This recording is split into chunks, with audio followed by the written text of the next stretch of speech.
A polished shoe, a mirror, a window reflection, sure even my shiny helmet. Each of these reflect light for a different physical reason. And for one of these physical reasons, if you scale it up, this mountain can act like a mirror for the internet.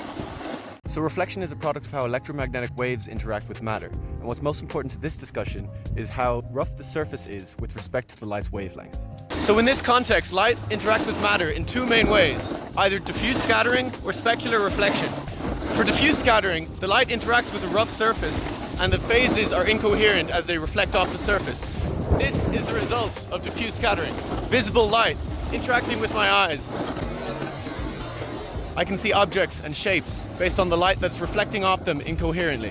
While specular reflection, on the other hand, involves light coherently reflecting off the surface of material due to the smoothness of the surface with respect to the wavelength of the light. This is what we generally think about as reflection. It doesn't matter how shiny...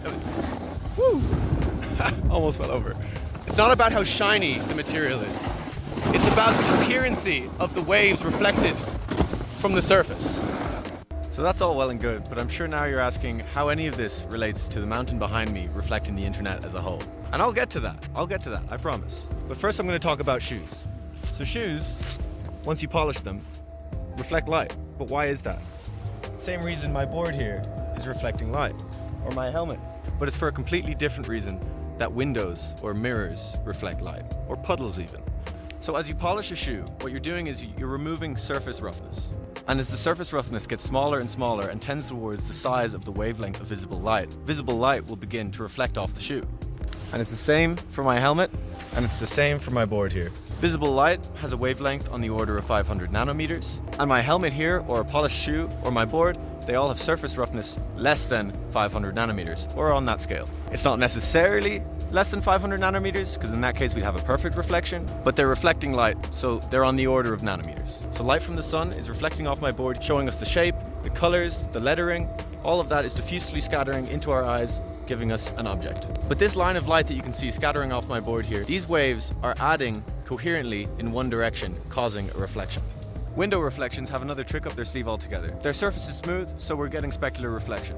But due to glass having a different refractive index than air, through Maxwell's equations, we can see that Fresnel reflection will also occur. Simplifying it a little, these equations describe that as electromagnetic waves go from one medium into another, some light will be transmitted and some will be reflected. And this contribution to reflection has nothing to do with how smooth the surface of the material is. Okay, so how do puddles reflect light? Well, for the same reasons we've just described, and for another physical reason.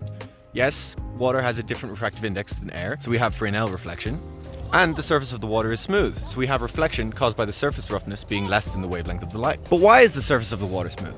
Well, because gravity is holding the water into an equilibrium position where the surface of the water becomes almost atomically flat. And of course, surface tension does the rest of the work. Now, mirrors are a whole other kettle of fish, but my toes are getting cold, so let's go down the mountain.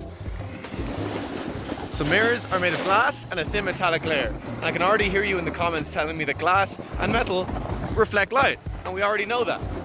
I just did a 360. But refractive indices and Fresnel reflection have nothing to do with why mirrors reflect light. The glass keeps the metal layer smooth, and the free electrons inside the metal layer do not just reflect the light, they actively re-emit it. The electrons in the thin metallic layer absorb the coherent electromagnetic radiation as a field, and they re-radiate this light as photons omnidirectionally, but only some of the light adds coherently, and this causes a directional reflection. A quick aside about mirrors, because they're so flippin' cool. When you focus on an object in a mirror, your eyes are physically focusing beyond the mirror, through the wall that the mirror is on, into some impossible space. So if you're short-sighted and you need glasses, to see something in a mirror, you actually need to put your glasses on because it's further away from you in space, even though the mirror is right in front of you. While for your phone screen, even though you can see objects that are behind you, your eyes aren't physically focusing on that object. All of the light in your phone screen is emitted from this two-dimensional plane that you're looking at. Sorry, I just think that's so cool that mirrors force your eyes to physically focus on a dimension and a space that isn't in our reality. So let's get to the coolest part of all of this. So far, we've only thought about visible light. But what happens when we extend the polished shoe analogy to radio waves? Radio waves have a wavelength on the order of centimeters to meters. So what is considered smooth to a radio wave? Well, this mountain. So let's pretend my snowboard here is a radio wave. It's roughly a meter long, so it fits for the analogy. To my snowboard, the mountain's smooth. It's gliding along the surface. And if it were an electromagnetic wave, it would be reflecting off the surface, since it's smooth. And this can be extended to buildings and the ground, not just the mountain. With a wavelength on the order of a meter, these surfaces are considered smooth. This is actually exactly how radar works. But it's not just radar.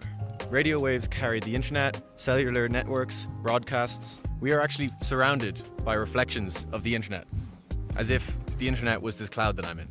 There are structured electromagnetic echoes all around us. And if we had big eyes, as big as a house, that worked like a radio antenna, we could see the reflection of the internet in this mountain. Thank you for listening.